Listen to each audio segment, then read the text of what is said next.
ಕರ್ನಾಟಕದಲ್ಲಿ ಈ ಸ್ಟ್ರೋಕ್ ಜಾರಿಯಲ್ಲಿದೆ. ಮೇ 31ವರೆಗೂ ಇರುತ್ತೆ. ಈಗ ಬೆಳಗ್ಗೆ 11 ಗಂಟೆಯಿಂದ ಸಂಜೆ 4 ಗಂಟೆವರೆಗೂ ಜನರು ಅನಾವಶ್ಯಕವಾಗಿ ಓಡಬಾರ್ದು. ಬಿಸಿಲಲ್ಲಿ ಓಡಾಡಿದ್ರೆ ಏನಾಗುತ್ತೆ, ಈ ಸ್ಟ್ರೋಕ್ ಉಂಟಾಗಿ ತಲಸಿ ಬೀಳ್ತಾರೆ, ಡಿಹೈಡ್ರೇಷನ್ ಆಗುತ್ತೆ, ಹಾರ್ಟ್ ಅಟ್ಯಾಕ್ ಆಗುತ್ತೆ, ಅನೇಕ ರೋಗಗಳು ಬರ್ತವೆ. ಸೊ ಹುಷಾರಿರ್ಬೇಕಂತ ವೈದ್ಯರು ಹೇಳಿದ್ದಾರೆ. ಈ ಸ್ಟ್ರೋಕು ಇದು ಎಲ್ಲ ಸಾರ್ವಜನಿಕ ಆಸ್ಪತ್ರೆಯಲ್ಲಿ ಈ ಸ್ಟ್ರೋಕಿಗೆ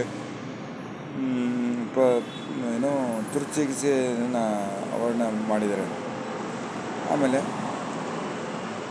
CM ಸಿದ್ದರಾಮಯ್ಯವರಿಗೆ ಈಗ ಕೊನೆ ದಿನಗಳು ಹತ್ತಿರ ಬಂದಿದೆ. ಈಗ DK ಶಿವಕುಮಾರ್ ಅವರು ಡೆಲ್ಲಿಲಿದ್ದಾರೆ. ಈಗ ಉಪಚುನಾವಣೆ ರಿಸಲ್ಟ್ ಏನೇ ಆದರೂ ಈ 2 ಕಡೆ 2 ಸೋಲಿಗೆಲ್ಲಿ DK ಶಿವಕುಮಾರ್ ಕೊಟ್ಟ ಮಾತಿ ತಪ್ಪಲ್ಲ ಅಂತೇಳಿ ಭಾವಿಸ್ತಾ ಇದ್ದಾರೆ. ಅದರಿಂದ 2 ವರ್ಷ 3 ವರ್ಷ ಆಯಿತು. ಅಸೆಂಬ್ಲಿಯಲ್ಲಿ 5 ರಾಜ್ಯಗಳ ಅಸೆಂಬ್ಲಿ ಎಲೆಕ್ಷನ್ ನಂತರ ಮಾಡ್ತೀನಿ ಅಂತ ಹೇಳಿದರು.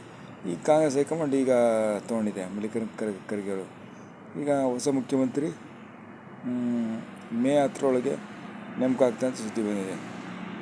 ಹೊಸ ಮುಖ್ಯಮಂತ್ರಿ ಪರಮೇಶ್ವರ, DK ಶಿವಕುಮಾರ್ ಏನಾದರೂ ಗೊತ್ತಿಲ್ಲ, ಬಟ್ ಬದಲಾಗ್ತಾರೆ. CM ಅಧಿಕೃತವಾಗಿ ಗೊತ್ತಾಗಿದೆ.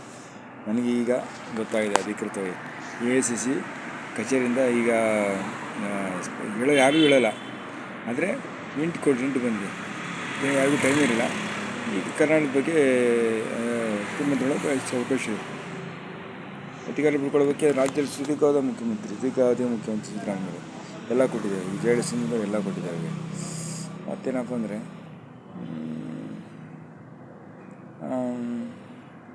ಅದು ಇರಾನು ಅಮೇರಿಕಾ ಯುದ್ಧ ಮಧ್ಯೆ ಇಸ್ರೇಲು ದಕ್ಷಿಣ ಲೆಬಲ್ ಮೇಲೆ ಮತ್ತೆ ದಾಳಿ ಮಾಡಿದೆ.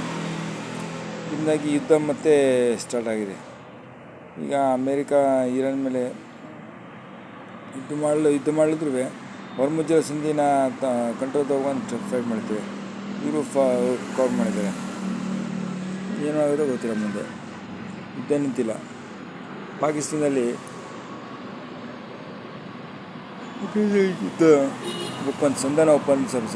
ಸಂಧಾನ ಸಭೆ ಯಶಸ್ವಿ ಆಗಲ್ಲ. ಇನ್ನು ಎಷ್ಟು ಸಲ ಮಾಡಿದರೂ ಯಶಸ್ವಿ ಆಗಲ್ಲ. ಅದು ರಷ್ಯಾದಲ್ಲಿ ಮಾತ್ರ ಆಗಬೇಕು. ರಷ್ಯಾದಲ್ಲಿ ಸಭೆ ಯಶಸ್ವಿ.